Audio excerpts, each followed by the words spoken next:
Hello बच्चों, नमस्कार। आप सभी का स्वागत है हमारे परफेक्ट स्टडी पॉइंट चैनल पे। आप सब कैसे होंगे? शानदार, जबरदस्त होंगे। आज से हम स्टार्ट कर रहे हैं क्लास 10th की मैथ यूपी बोर्ड की, जिसका पहला चैप्टर है वास्तविक संख्याएं। वास्तविक संख्याएं पहला चैप्टर पढ़ने से पहले हम लोग सीखेंगे उसका बेसिक। बेसिक में क्या है? संख्या पद्धति। संख्या पद्धति हम लोग बारी बारी से एक एक चीज सीखेंगे। वास्तविक संख्या हमारा चैप्टर है, उससे पहले हम लोग संख्या पद्धति जिसको बेसिक सीखेंगे। बेसिक से ही हम लोग एक्सरसाइज को करना बहुत ही आसान होगा। जैसे संख्या पद्धति, संख्याओं को लिखने, पढ़ने और उनके वर्गीकरण करने की पूरी व्यवस्था को संख्या पद्धति कहते हैं। यानी जो संख्याएं हम लोग रोज पढ़ते हैं या लिखते हैं, उनमें जो जो भी संख्याएं होती हैं सब संख्या पद्धति के अंतर्गत आती हैं। जैसे कोई संख्या है एक, या कोई संख्या है दो, कुछ भी संख्या है, 100 है, माइनस का 1/2 है, या √2 है, कोई भी संख्याएं हैं वो सभी हमारी संख्या पद्धति के अंतर्गत आती हैं। यानी जिन संख्याओं को हम लिख सकते हैं, पढ़ सकते हैं, उनको वर्गीकरण की पूरी व्यवस्था को ही हम लोग संख्या पद्धति कहते हैं। ये इसका बेसिक है।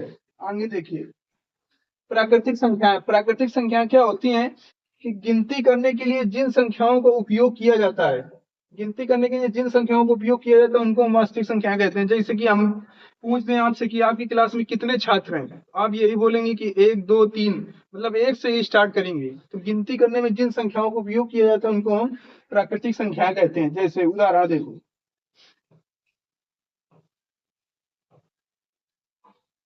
उदाहरण ये 1 से स्टार्ट होगा, 1 से लेके 2 3 4 5 डॉट डॉट आदि, मतलब अनंत तक जितनी भी संख्याएं होती हैं वो सभी प्राकृतिक संख्याएं होती हैं। बहुत इंपॉर्टेंट है, बार बार इसका यूज होगा आगे हम लोगों के चैप्टर में। यानी गिनती करने के लिए जिन संख्याओं का उपयोग किया जाता है उन्हें हम प्राकृतिक संख्याएं कहते हैं। उदाहरण 1 2, मतलब आपकी क्लास में कितने छात्र हैं? 1 2 3 4 5, ऐसे करके गिनोगे, ऐसे 1 2 3 4 5। अगर क्लास पसंद आ रही हो तो लाइक जरूर करना। अब आगे देखते हैं हम लोग पूर्ण संख्याएं। पूर्ण संख्याएं क्या होती हैं? प्राकृतिक संख्याओं में अगर हम लोग जीरो जोड़ देंगे, क्या हम लोगों को समझ में आ गई? अब देखते हैं हम लोग पूर्ण संख्याएं। पूर्ण संख्याएं क्या होती हैं? प्राकृतिक संख्याओं में जीरो जोड़कर जो संख्याएं प्राप्त होती हैं उनको हम पूर्ण संख्याएं बोलते हैं। यानी इनको हम ऐसे करके लिख सकते हैं कि प्राकृतिक संख्याओं में, प्राकृतिक प्राकृतिक संख्याओं में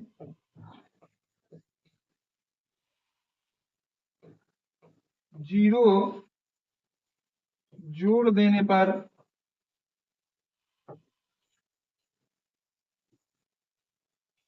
जो संख्याएं प्राप्त होती हैं प्राकृतिक संख्याएं कहलाती हैं। जो संख्याएं प्राप्त होती हैं प्राकृतिक संख्याएं कहलाती हैं।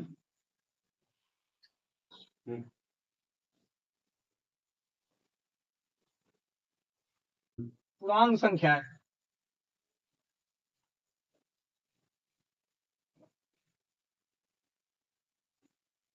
पूर्णांक पूर्णांक संख्याएं। पूर्णांक संख्याएं क्या होती हैं? पूर्णांक संख्याएं धनात्मक और ऋणात्मक और जीरो से मिलकर बनने वाली संख्याएं पूर्णांक संख्याएं कहलाती हैं। जैसे एग्जांपल हम लोग देखते हैं, परिभाषा लिख लो। ऋणात्मक ऋणात्मक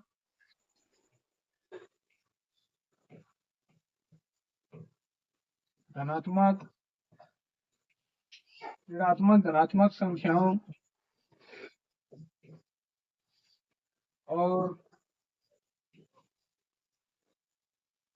जीरो से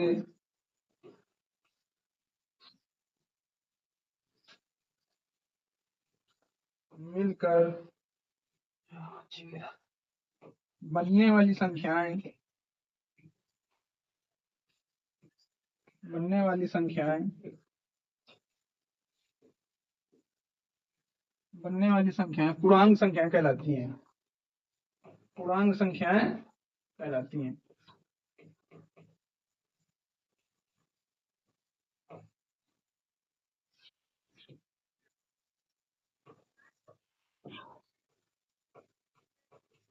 पूर्णांक संख्याएं कहलाती हैं। एग्जाम्पल,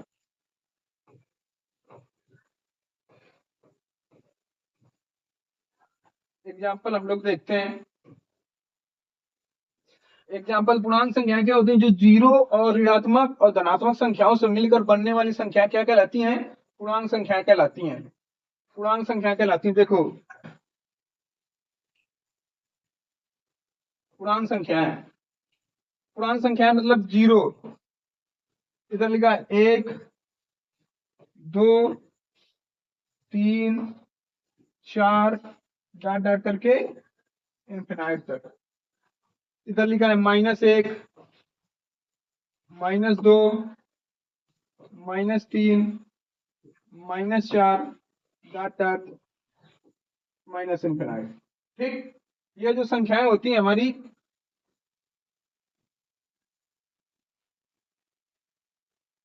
पूर्णांक संख्याएं होती हैं। पूर्णांक संख्याएं में ये जो संख्याएं हैं ये हमारी ऋणात्मक संख्याएं। कैसी संख्याएं हैं? ऋणात्मक संख्याएं। ऋणात्मक संख्याएं हैं।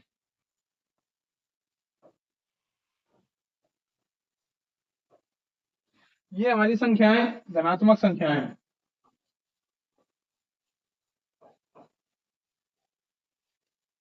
धनात्मक संख्याएं,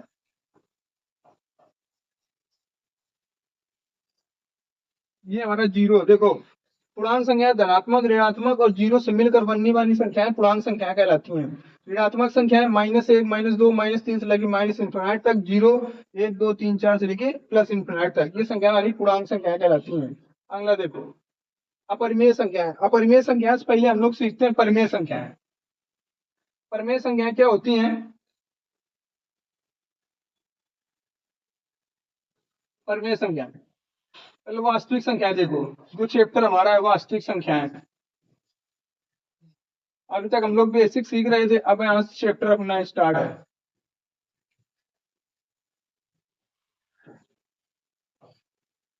पीछे एक बार देख लो, यहाँ से हम लोग स्टार्ट किए थे वास्तविक संख्या। चैप्टर था हमारा पहले, इसका हमने बेसिक सीखा संख्या पद्धति। संख्याओं को लिखने, पढ़ने और उनको वर्गीकरण करने की पूरी व्यवस्था को हम लोग संख्या पद्धति कहते हैं। यानी 1 2 3 कुछ भी बटे में हो या √2 हो, कोई भी संख्या है वो संख्या पद्धति के अंतर्गत आती है। फिर हम लोगों ने सीखा प्राकृतिक संख्याएं, मतलब गिनती करने के लिए जिन संख्याओं का उपयोग किया जाता है उनको हम प्राकृतिक संख्याएं कहते हैं। उदाहरण है 1 2 3 4, मतलब कोई भी काउंट हम करेंगे, स्टार्टिंग क्लास करेंगे 1 से करेंगे तो हम लोग प्राकृतिक संख्याएं कहलाती हैं। पूर्ण संख्याएं, प्राकृतिक संख्याओं में जीरो जोड़ देने पर जो संख्याएं प्राप्त होती है पूर्ण संख्याएं कहलाती हैं। अब जैसे हम लोगों को स्टार्ट जीरो, जीरो कैसे याद रहेगा? पूर्ण, यानी पूर्ण। पूर्ण मतलब पूरी की पूरी, मतलब जीरो। पूर्ण मतलब पूरा, जीरो। तो जीरो से स्टार्ट हो। याद करने का तरीका हमने बताया, ये रख लीजिए, ठीक है। पूर्णांक संख्या, पूर्णांक संख्या का इसे याद रहेंगी। पूर्णांक, पूर्णांक पूर्ण धन अंक, मतलब पूर्ण धनांक, इसका कहते हैं पूर्ण धनांक। दो चीजें, दो तीन चीजें मिल रही है। पूर्ण यानी पूर्ण मतलब जीरो भी है, अंक मतलब पूरे अंक भी है, माइनस भी है, प्लस भी है। ऐसे हम लोग याद रखेंगे। यानी धनात्मक और ऋणात्मक संख्याएं और जीरो से मिलकर बनने वाली संख्याओं को हम पूर्णांक संख्याएं कहलाती हैं। मतलब ऋणात्मक संख्याएं, धनात्मक संख्याएं और जीरो भी, ये हमारी पूर्णांक संख्याएं होती हैं। वास्तविक संख्याएं क्या होती हैं? जो संख्याएं परिमेय और अपरिमेय से मिलकर बनती हैं उनको हम वास्तविक संख्याएं कहते हैं। देखो, जो संख्याएं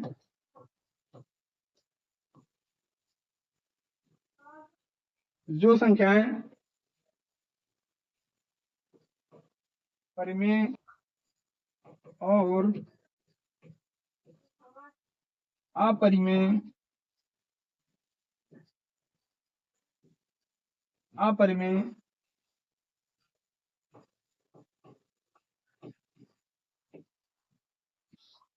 संख्याओं से मिलकर बनती हैं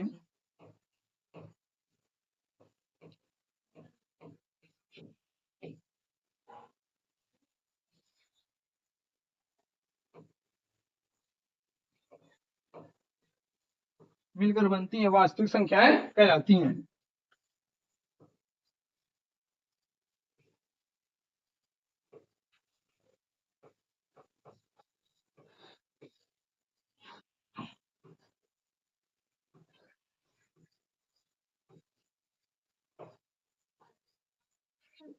देखो वास्तविक संख्याएं, जो संख्याएं परिमेय और अपरिमेय संख्याओं से मिलकर बनती हैं वो हमारी वास्तविक संख्याएं कहलाती हैं। जैसे उदाहरण, उदाहरण जब समझ में आएगा, जब हम लोग इसके परिमेय और अपरिमेय पढ़ लेंगे तब समझ में आएगा। यानी 1/2 भी लिखा है, √2 भी लिखा है, माइनस का 1/2 लिखा है, या 5 लिखा है, माइनस का 4 लिखा है, आदि जितनी भी संख्याएं होती हैं वो सब पूरी ऐसी संख्याएं जो होती हैं वो हमारी वास्तविक संख्याएं होती हैं। जो संख्याएं परिमेय और अपरिमेय संख्याओं से मिलकर बनती हैं उनको हम वास्तविक संख्याएं कहते हैं। उदाहरण 1/2, √2, -1/2, 5 और 4, ये हमारी वास्तविक संख्याएं होती हैं। समझ में आ रहा हो तो लाइक जरूर करना। आज इसका बेसिक है, हम लोग इसका जब चैप्टर स्टार्ट करेंगे तो और ज्यादा समझ में आएगा, क्योंकि बेसिक ज्यादातर कोई बताता नहीं। देखो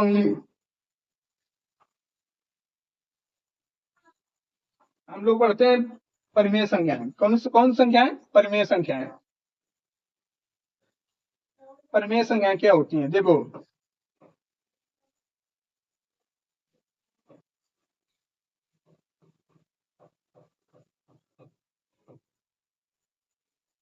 परिमेय संख्याएं, जिन परिमेय संख्याएं वो संख्याएं होती हैं जिनको हम भिन्न के रूप में लिख सकते हैं। भिन्न मतलब ऊपर अंश नीचे हर।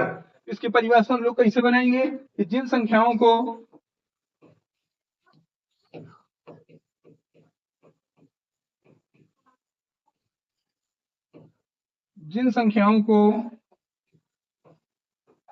P/Q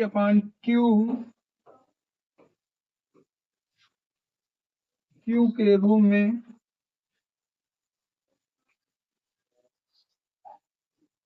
लिख सकते हैं, P/Q के रूप में लिख सकते हैं, उन्हें परिमेय संख्याएं कहते हैं। उन्हें परिमेय संख्याएं कहते हैं।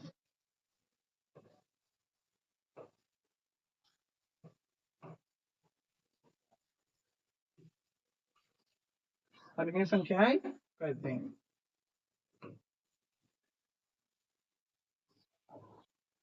जहां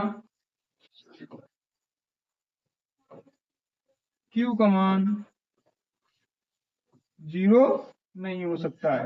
मतलब बराबर में अगर कट लग जाता है तो इसका मान की वो 0 के बराबर नहीं है, मतलब कोई चीज इसके बराबर नहीं है, तो Q का मान 0 नहीं हो सकता है।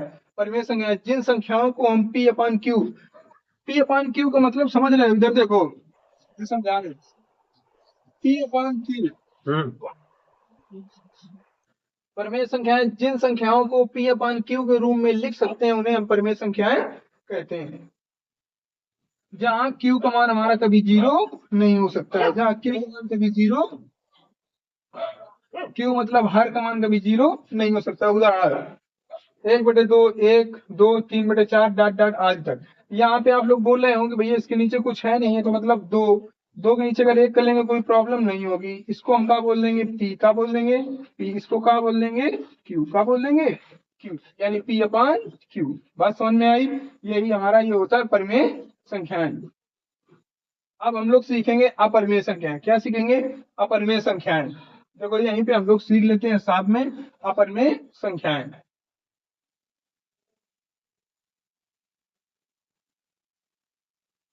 अपरिमेय संख्याएं, देखो अपरिमेय संख्याएं क्या होती हैं?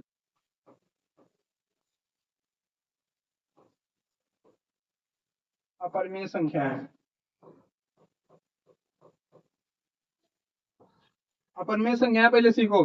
जिनको क्लास समझ में आ रही हो तो लाइक सब्सक्राइब जरूर करना।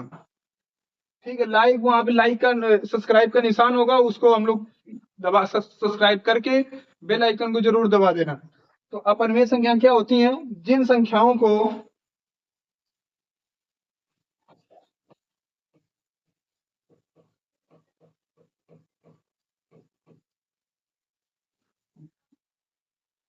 जिन संख्याओं को P/Q क्यू के रूप में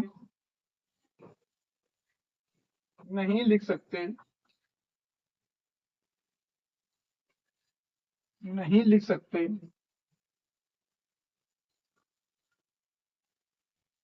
उन्हें अपरिमेय संख्याएं कहते हैं।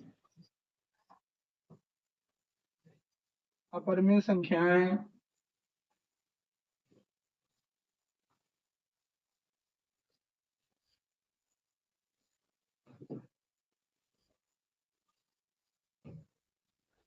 अपरिमेय संख्याएं जिन संख्याओं को पी अपन क्यू के रूप में नहीं लिख सकते उन्हें हम अपरिमेय संख्याएं कहते हैं।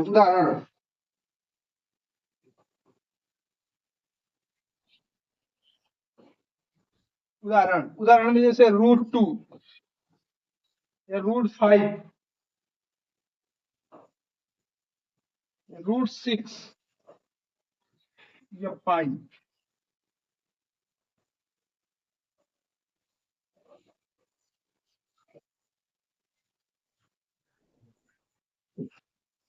अब अपरिमेय संख्याएं जिन संख्याओं को पी अपन क्यू के रूप में नहीं लिख सकते उन्हें हम अपरिमेय संख्याएं कहते हैं। √2, √5, √6 या पाई। भाई ये इंपॉर्टेंट है क्योंकि भाई कुछ बोल रहे हैं 22/7, 22/7 अलग बात है, ये पाई है, पाई है, पाई को हम लोग अपरिमेय संख्या में लिखेंगे। अब देखो एक चीज और यहाँ पे साइड में सीख लो, साइड में कहा है कि अगर यहाँ पे √2 लिखा है, क्या लिखा है √2, तो ये अपरिमेय है, क्या है अपरिमेय है, अपरिमेय। अगर यहाँ पे हमारा √4 लिखा है, √4 हमारा वर्गमूल होता है किसका 2 का, तो 2 हमारी कैसी संख्या है परिमेय, कैसी है परिमेय, परिमेय। अगर यहाँ पे लिख के आया तो √9 तो ये भी क्या होगी परिमेय संख्या होगी, क्या होगी परिमेय संख्या होगी। तो ध्यान देखो, पर अपरिमेय संख्या जिन संख्याओं को पी अपन क्यू के रूप में नहीं लिखा जा सकता है, नहीं लिख सकते उन्हें हम अपरिमेय संख्याएं कहते हैं। √2, √5, √6, भाई ये हमारी अपरिमेय संख्याएं होती हैं। अब हम लोग सीखते हैं भाज्य संख्याएं। भाज्य संख्या क्या होती हैं? भाज्य संख्याएं वो संख्याएं होती हैं कि जिन संख्याओं के गुणनफल, यहाँ से हमारी पूरी मैथ स्टार्ट होगी, तो इनको बहुत ज्यादा अच्छे से समझना, वेरी इंपॉर्टेंट है, ठीक है, ये तुम लोगों के चैप्टर के लिए बहुत ज्यादा इंपॉर्टेंट है, दोनों संख्याएं, तो बहुत ज्यादा ध्यान से समझना, इन दोनों के बिना हम लोग पहले एक्सरसाइज नहीं कर पाएंगे। तो भाज्य संख्याएं जिन संख्याओं के गुणनफल 2 से ज्यादा हो जाते हैं, मतलब 2 से अधिक गुणनफल होते हैं, उनको हम भाज्य संख्याएं कहते हैं। परिभाषा,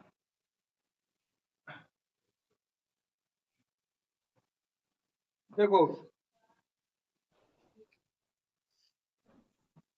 जिन संख्याओं के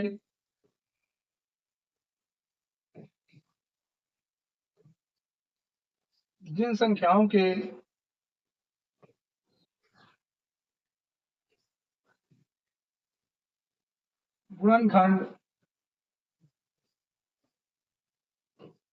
2 से, जिन संख्याओं के 2 से अधिक गुणनखंड होते हैं, जिन संख्याओं के 2 से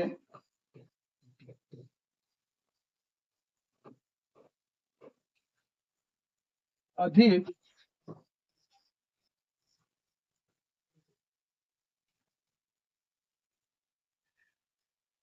गुणनखंड होते हैं,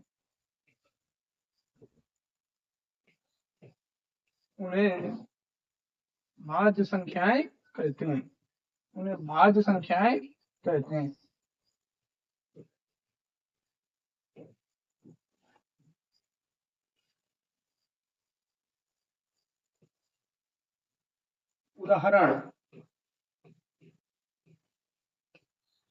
उदाहरण, जैसे भाज्य संख्याएं जिन संख्याओं के 2 से अधिक गुणनखंड होते हैं उन्हें भाज्य संख्याएं कहते हैं। लाइक जरूर कर देना सभी बच्चे, ठीक है, समझ में आ रहा हो तो कमेंट जरूर करना।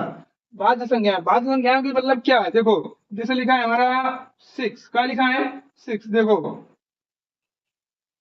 सबसे पहले हम लोग सीखते हैं 6 का 6, यहाँ पे 6 लिखा है, इसके हम लोग गुणनखंड करेंगे 2 और 3 भी होगा और इसका 1 भी होगा, तो यानी जो गुणनखंड हो गए हमारे कितने हो गए 2 से ज्यादा, कितने हो गए 2 से ज्यादा, इसलिए हमारी क्या है कि भाज्य संख्या कैसी है भाज्य संख्या। अब इसे हम लोग करते हैं दो का मतलब दो गुण करेंगे, दो करेंगे और एक करेंगे, तो यानी ये भाज्य संख्या नहीं है, ये भाज्य संख्या नहीं है। अब जैसे हम इसका करेंगे तीन का, तीन तीन एकम तीन, ये भाज्य संख्या नहीं है। बात समझ में आ रही कि नहीं आ रही? जैसे हम लोग करेंगे चार, तो दो दूनी चार और एकम चार, ये भाज्य संख्या है। समझ में आया कि नहीं? देखो कायदे समझ लो, जिन संख्याओं के दो से अधिक गुणनखंड होते हैं उनको हम भाज्य संख्याएं कहते हैं। अब याद कैसे रहेगा कि दो से ज्यादा किसमें, दो से ज्यादा किसमें रहेगा, दो से कम किसमें रहेगा? मतलब नहीं होता है। आप लोगों को पता होगा, जिसका विलोम शब्द लिखते होंगे कि सम का विषम, ऐसे भाज्य का भाज्य। तो देखो ये हमारा हो गया भाज्य, यहाँ पे हम लिख के साइड में बता रहे कैसे याद रहेगा। इसे लिखा है भाज्य, क्या लिखा है? भाज्य। ये हमारा हो गया एक संख्या, ये हमारी दो संख्या, ये हमारी तीन संख्या। याद करने का तरीका है, जिन संख्याओं के गुणनफल दो से ज्यादा होते हैं उनको हम लोग भाज्य संख्याएं कहते हैं। ये 6 का गुणनफल दो से ज्यादा है, भाज्य संख्या है। दो का गुणनफल दो और एक है, भाज्य संख्या नहीं है। तीन का गुणनफल तीन और एक है, भाज्य संख्या नहीं है। चार का गुणनफल दो दो एक है, भाज्य संख्या है। ऐसे हम लोग इसको भाज्य संख्या सीखते हैं। देखो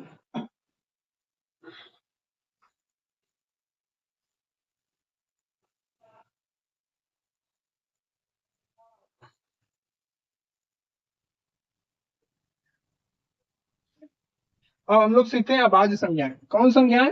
अभाज्य संख्याएं।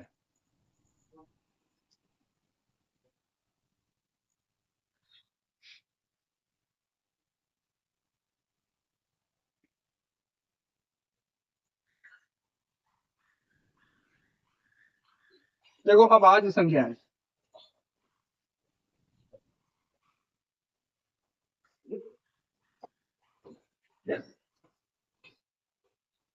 अभाज्य संख्याएं, अभाज्य संख्याएं क्या होती हैं? जिन संख्याओं के दो से अधिक गुणनफल होते हैं उनको हम भाज्य संख्याएं बोलते हैं। अब आज मतलब नहीं, जिन संख्याओं के दो से अधिक गुणनखंड नहीं होते हैं, यानी उनका केवल दो ही गुणनखंड होते हैं और स्वयं संख्या होती है और एक होता है, उसको हम लोग अभाज्य संख्या कहते हैं। देखो यह परिभाषा, इसी का जस्ट अपोजिट परिभाषा है। जिन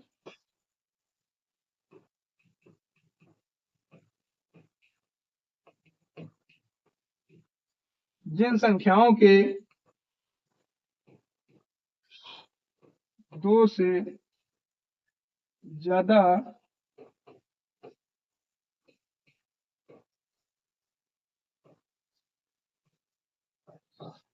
गुणनखंड नहीं होते हैं,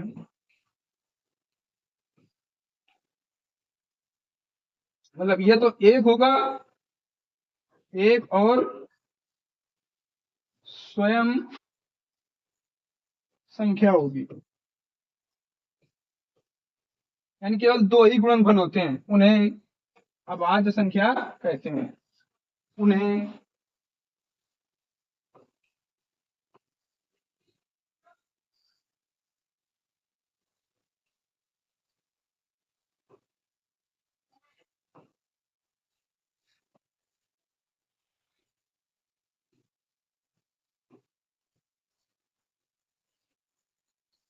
देखो समझो, भाज्य संख्या हम लोग समझ गए। देखिए दो से ज्यादा गुणनफल, हमने भाज्य संख्या का तरीका बताया याद करने का कि इसमें एक दो तीन संख्या है, यानी दो से ज्यादा गुणनफल।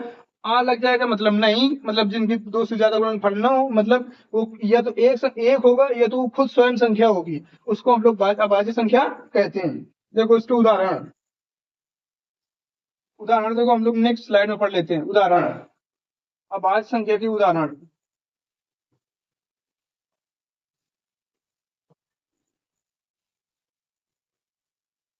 अभाज्य संख्या के उदाहरण देखो।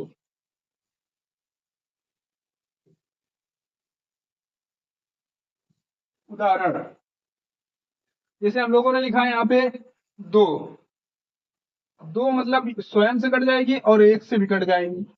हमने क्या लिखा? वो स्वयं से कटेगी और एक से कटेगी, तो ये हमारी क्या है? अभाज्य संख्या है। वहां पे हम लोगों ने सीखा था चार, अब यहाँ पे दो गुणा एक, यानी ये भाज्य संख्या नहीं है, क्योंकि कितने गुणनफल है? तीन गुणनफल है इसके।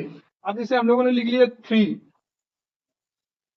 तीन गुणा एक, तीन गुणा 1। यह कैसी संख्या है? अभाज्य संख्या है। कैसी संख्या है? अभाज्य संख्या है। 3 गुणा 1 अभाज्य संख्या है। अब कोई संख्या हमने सोच लेते हैं, जैसे यहाँ पे हम लिख लिया 11, तो 11 गुणा 1 कैसी संख्या है? अभाज्य संख्या है। कैसी संख्या है? अभाज्य संख्या है। ये हमारी अभाज्य संख्या है। ये हमारी कैसी है? भाज्य संख्या। क्योंकि इसके कितने गुणनफल है? 2। जो संख्या स्वयं से कटे और 1 से कटे वो हमारी अभाज्य संख्या होगी। जो संख्या, जिन संख्याओं के गुणनफल 2 से ज्यादा होते हैं वो हमारी भाज्य संख्याएं होती हैं। सबसे ज्यादा हम लोगों को काम आएगा ये पेपर, ये वाला। यहाँ पे नोट करके लिख लो कि जो भाज्य संख्या होती हैं सभी विषम होती हैं, केवल किसको छोड़कर? केवल 2 को छोड़कर सभी संख्याएं, रफ कॉपी का है, 2 को छोड़कर सभी संख्याएं सम होती, सभी संख्याएं विषम होती हैं। सभी विषम संख्याएं होती हैं। विषम संख्याएं होती हैं।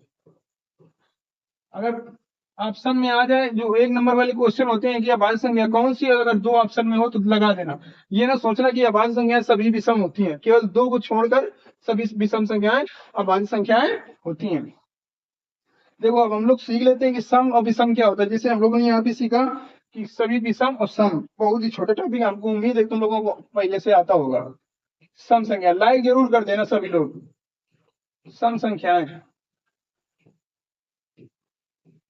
सम संख्या ऐसे ही समझ लो, जो संख्याएं 2 से कट जाती हैं, जो संख्याएं 2 से कट जाती हैं वो सभी संख्याएं सम संख्याएं होती हैं। सम संख्याओं का यूज हम लोग बहुत ज्यादा पहली एक्सरसाइज में करेंगे। अभाज्य संख्या का यूज हम लोग बहुत ज्यादा पहली एक्सरसाइज में करेंगे। पूर्णांक संख्याओं का यूज हम लोग सेकेंड एक्सरसाइज में करेंगे। सम संख्याएं, जो संख्याएं 2 से कट जाती हैं, ये 2 से कट जाएगी, कट जाएगी। ये हमारी 2 से कट जाएगी, 2 को पढ़ा आती है, कट जाएगी। ये हमारी 2 से कट जाएगी, कट जाएगी। जितनी संख्याएं 2 से, यानी जो संख्याएं 2 से कट जाती हैं वो सभी संख्याएं सम संख्या कहलाती हैं। अब देखो विषम संख्याएं, सॉरी, विषम संख्याएं। विषम संख्याएं क्या होती हैं? अब सम विषम इसका अपोजिट है। जो संख्याएं 2 से नहीं कटेंगी वो सभी संख्याएं विषम संख्याएं कहलाती हैं। जो संख्याएं 2 से कट जाती हैं सभी संख्याएं सम संख्याएं कहलाती हैं। जो संख्याएं 2 से नहीं कटती हैं वो सभी संख्याएं विषम संख्याएं कहलाती हैं। जैसे हमारा 1 बचा, 1 कटेंगे नहीं, 3 नहीं कटेगी, और 7 नहीं कटेगी, 13 नहीं कटेगी, 55 नहीं कटेगी, यानी कुछ भी लिख सकते हो। सभी संख्याएं कैसी? विषम संख्याएं कहलाती हैं। देखो हम लोग इसका रिवीजन कर लेते हैं, आज हम लोगों ने क्या क्या पढ़ा।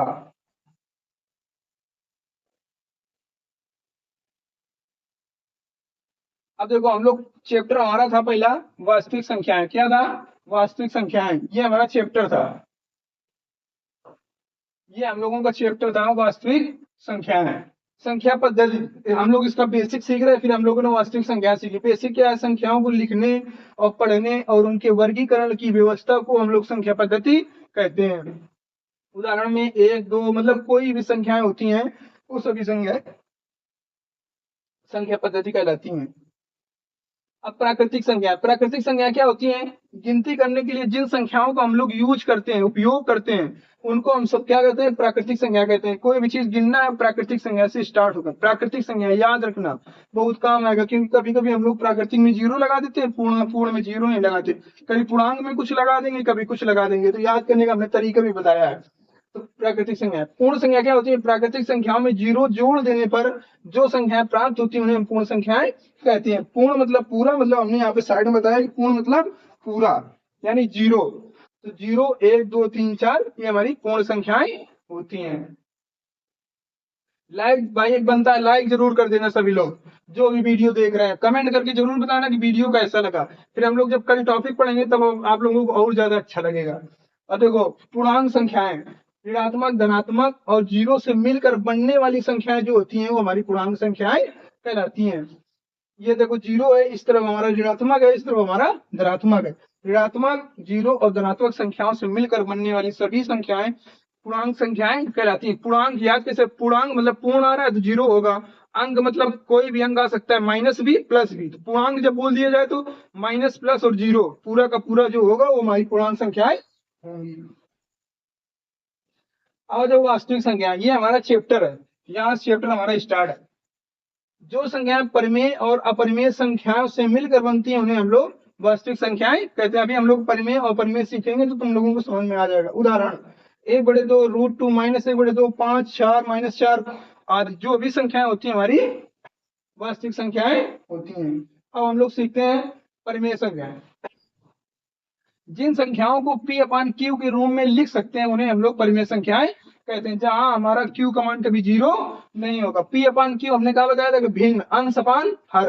यहाँ पे साइड में लिख लो, अगर हमारा लिखा है P/Q यानी हमारा क्या है अंश, क्या है अंश, और ये क्या है हर, क्या है हर, यानी भिन्न रूप है। कैसा रूप है? भिन्न रूप है। जिन संख्याओं को हम भिन्न के रूप में या अपन P/Q के रूप में लिख सकते हैं उन्हें हम परिमेय संख्याएं कहते हैं। जहां Q का मान कभी 0 नहीं होगा। 1/2 2 2 3/4। अब कुछ लोग दिमाग में आ रहा हो 2 यानी 2 के नीचे अगर हम 1 लिख देंगे तो ये हमारी कैसी हो जाएगी? भिन्न के रूप में हो जाएगी। अपरिमेय संख्याएं, जिन संख्याओं को P/Q के रूप में नहीं लिख सकते हैं उन्हें अपरिमेय संख्याएं कहते हैं। उदाहरण क्या था हम लोगों का? √2 √5 √6 5। ये हमारा इंपॉर्टेंट इसलिए हमने इसको इंपॉर्टेंट लिख दिया है। अगली संख्या है भाज्य संख्याएं, अभाज्य संख्याएं। भाज्य संख्या क्या हम लोगों ने सीखा? जिन संख्याओं के 2 से अधिक गुणनफल होते हैं उन्हें हम लोग भाज्य संख्याएं कहते हैं। उदाहरण 6 लिखा, 6 गुणन घन क्या करेंगे? 2 × 3 2 3 6 एकम 6, यानी हमारा ये भाज्य संख्या है। 2 का गुणनफल केवल 2 ही है इसलिए हमारी ये भाज्य संख्या नहीं है। 3 का गुणनफल केवल स्वयं संख्या है और 1 है इसलिए हमारी भाज्य संख्या नहीं है।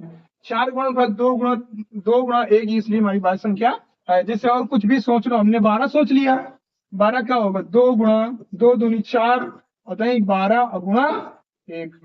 या तो हम लोग इसको 12 भी लिख सकते हैं, जैसे 6 है यहाँ पे हम लोग इसको साइड में 6 भी लिख सकते हैं, यानी इसके 2 गुणनफल एक और हो गया, एक्स्ट्रा हो गया, यानी 4 हो गए।